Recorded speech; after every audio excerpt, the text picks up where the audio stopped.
कुरुक्षेत्र में POCSO act से जुड़े मामले और कथित प्रताड़ना को लेकर बुधवार को नया मोड़ सामने आया। सुनहेड़ी खालसा गांव की रहने वाली कोमल अपने पति बीरबल और करीब 6 वर्षीय बेटे के साथ ब्रह्म सरोवर पहुंची, जहां उन्होंने आत्महत्या करने का प्रयास किया। मौके पर मौजूद पुलिसकर्मियों ने समय रहते तीनों को रोक लिया और सुरक्षित अपने साथ ले गए। कोमल ने आरोप लगाया कि वर्ष 2019 में शादी के बाद से ही गांव के एक परिवार के साथ उनका विवाद चल रहा है। उनका कहना है कि पड़ोसी द्वारा घर के सामने गोबर और पशुओं का कूड़ा डाला जाता था और तथा विरोध करने पर गाली गलौज और बच्चों को परेशान किया जाता। महिला का आरोप है कि विरोध करने के बाद उनके खिलाफ शिकायत दर्ज करवाई गई। उन्हें बार-बार थाना, महिला थाना, डीएसपी और एसपी कार्यालय के चक्कर लगाने पड़े। उन्होंने आरोप लगाया कि दूसरे पक्ष ने उन्हें झूठे मामले में फंसाने की साजिश रची और जांच पूरी होने से पहले ही उन्हें मानसिक रूप से प्रताड़ित किया जा रहा है। वहीं थाना के यूपी प्रभारी सुरेंद्र सिद्धू ने बताया कि महिला द्वारा पहले जबरन जहर देने की शिकायत दी गई थी, जिसकी जांच के लिए घटनास्थल का निरीक्षण और सीसीटीवी फुटेज की भी जांच की गई। अब तक की जांच में जबरन जहर देने की पुष्टि करने वाला कोई तथ्य सामने नहीं आया है। पुलिस के अनुसार जांच में ये भी सामने आया कि महिला की ओर से गांव के लोगों के खिलाफ बड़ी संख्या में शिकायतें दी गई थी, जिनमें कुछ मामलों की जांच के बाद शिकायतें सही नहीं पाई गई। पुलिस का कहना है कि मामले की निष्पक्ष जांच की जा रही है और जांच में सामने आने वाले तथ्यों के आधार पर आगे की कार्रवाई की जाएगी।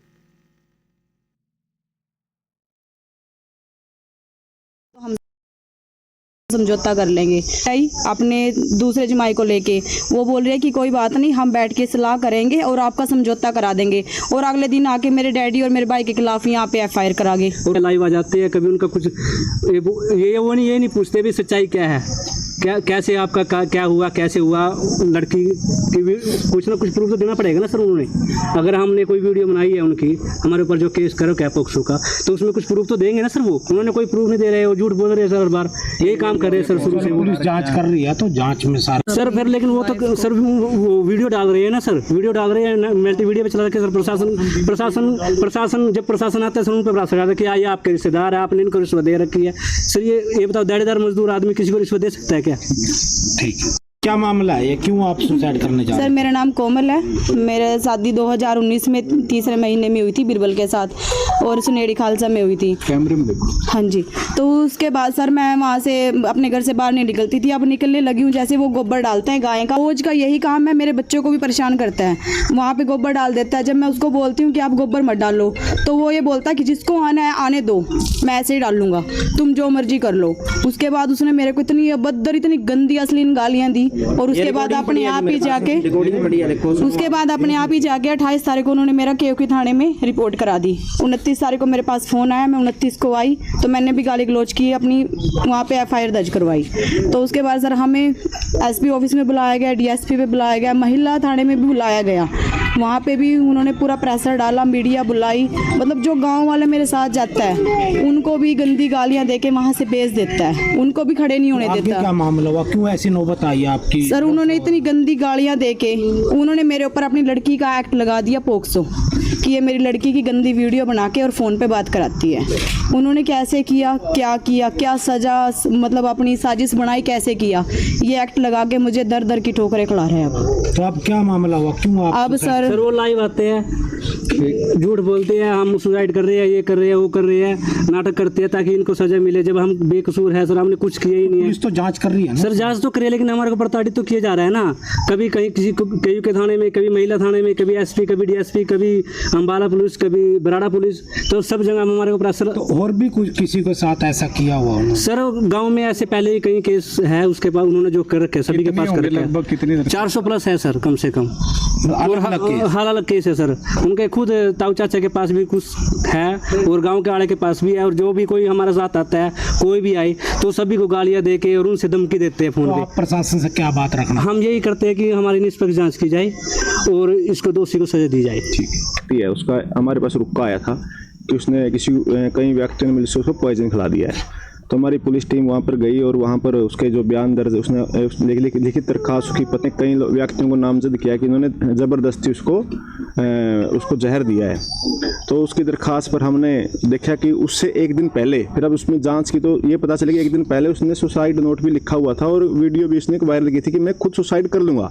जब हमने दोनों दिन की घटनाओं में डिफरेंस लगा तो हमने उसकी कार्रवाई तस्दीक के लिए हमने उसकी रिपोर्ट लिख दी और हमने इस मामले में जाँच और तस्दीक शुरू कर दी। और जब आज भी हम गाँव गांव में मौके पर गए, उसको मौके पर भी बुलाया हमने कि भाई जहां आपको जहर खिलाया आप मौके पर आए, तो उसने मौके पर आने से मना कर दिया। और काफ़ी सीसीटीवी फुटेज हमने वहाँ खंगाली तो ऐसा हमें कुछ लगा नहीं है भी किसी ने उसको जहर दिया है। तो इन लोगों को हमने कल भी थाने में पूछताछ के लिए बुलाया था और आज भी हमने इनको आज पूछताछ के लिए बुलाया हुआ था, लेकिन पता चला कि हमें भी कहीं आत्महत्या करने के लिए जा रहे हैं। इनका ये कहना था कि भी हम बहुत परेशान हो चुके हैं उसके और जांच में आगे पता चला और इन्होंने भी हमें बताया कि उसके खिलाफ करीब 400 दरखास्तें उसने गांव वालों के खिलाफ दी हुई हैं और करीब 8 या 10 से ज़्यादा मुकदमे उसने लोगों के ऊपर दर्ज कराए हुए हैं। और कुछ दरखास्तों में उसके खिलाफ जो झूठी पाई गई है, पुलिस प्रशासन उसके खिलाफ कार्रवाई भी की है। लेकिन हमने इनको समय रहते हुए इनके पास हम आए हैं और आप लोग भी आए हो, इनको आश्वासन दिया है कि पुलिस किसी के भी प्रेशर में नहीं आएगी, चाहे कोई कैसी भी हरकत करे पुलिस निष्पक्ष जांच करेगी। और हमने इनको आश्वासन दिया है कि बिल्कुल निष्पक्ष जांच होगी, कोई भी आपके खिलाफ झूठी FIR दर्ज नहीं होगी और आगे जांच जारी है और जो भी जांच में हालात पाए जाएंगे उसके अनुसार कार्रवाई की जाएगी। बिल्कुल मैं तो कहता हूँ कदम नहीं उठाना चाहिए, लेकिन कहीं ना कहीं व्यक्ति परेशान हो जाता है और परेशान होकर आदमी सोचता है कि भाई अब करें भी क्या, जो कि रास्ता नहीं बचा। और इनको भी ये लगता है कि कहीं पुलिस उसके प्रेशर में आकर हमारे खिलाफ एक FIR और ना दर्ज कर दे। पहले भी इनके खिलाफ एक FIR नंबर 25 दर्ज है, अभी उसमें भी कोई इनके खिलाफ कोई ऐसा सबूत नहीं गुजरा जिसकी जांच DSP बराड़ा कर रहा है। और उसी मुकदमे में इनके अरेस्ट करने के लिए वो पुलिस के ऊपर प्रेशर बना रही है, भाई उस पोक्सो एक्ट के मुकदमे इनको गिरफ्तार किया जाए। भाई अभी DSP बराड़ा उसकी जांच कर रहे थे, इनके खिलाफ कोई सबूत गुजरा तो इन्हें गिरफ्तार किया जाएगा। और इस मामले में भी यदि कोई मामला जो उसने दरखास्त दी थी झूठा पाएगा तो उसके खिलाफ कार्रवाई कर देंगे। कुरुक्षेत्र में पुलिस में भी उसमें कहीं ना कहीं जांच करी, कुछ ऐसा नहीं मिला जब भी उसने ट्रांसफर करवाया होगा वहाँ पे केस। बिल्कुल, पहले मामला ये KU के थाना में था, महिला थाने में था, उन्होंने भी जांच के दी, ऐसा कोई सबूत गुजरता तो पोक्सो एक्ट में तो पुलिस बिल्कुल तत्परता से कार्रवाई करते हुए बहुत जल्दी गिरफ्तार कर लेती है। कह रहे हैं जी कई 100 FIR उन्होंने पहले भी कईयों पे करवाई, उनकी भी जांच होगी। देखिए, जब हम इस मामले में जांच हमने की है, जब हम गांव में गए हुए थे तो काफ़ी सोर्सों से पता चला और इन्होंने भी हमें एक PDF प्रोवाइड कराई है। काफ़ी दरखास्तें अभी गिनी तो नहीं है हमने, लेकिन ये बता रहे हैं कि 400 के करीब दरखास्तें जो उसने गाँव वालों के खिलाफ दी हुई हैं और 8-10 मुकदमे उसने दर्ज कराए हुए हैं। और कुछ मुकदमे तो 1-2 मुकदमा जो झूठा पाया गया कैंसिल कर दिया गया और कुछ दरखास्तें झूठी पाई गई उसमें उसके खिलाफ 182 कार्रवाई की है। तो मैंने आज भी इनको आश्वासन दिया है कि आप ऐसा कार्य मत कीजिए। यदि इस मामले में भी ऐसा कोई सबूत आपके खिलाफ नहीं है तो कोई भी आपके खिलाफ FIR दर्ज नहीं की जाएगी और न ही आपको बार बार थाने में बुलाया जाएगा।